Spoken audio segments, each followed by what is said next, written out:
Today we're going to make some Matariki stars, and each of you will get one of these and we're going to design our star. And here's some patterns to help you.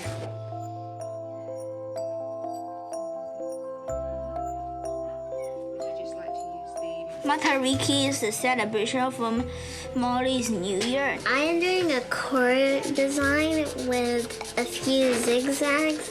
I'm doing the symbol of hospitality. Batik. Matariki.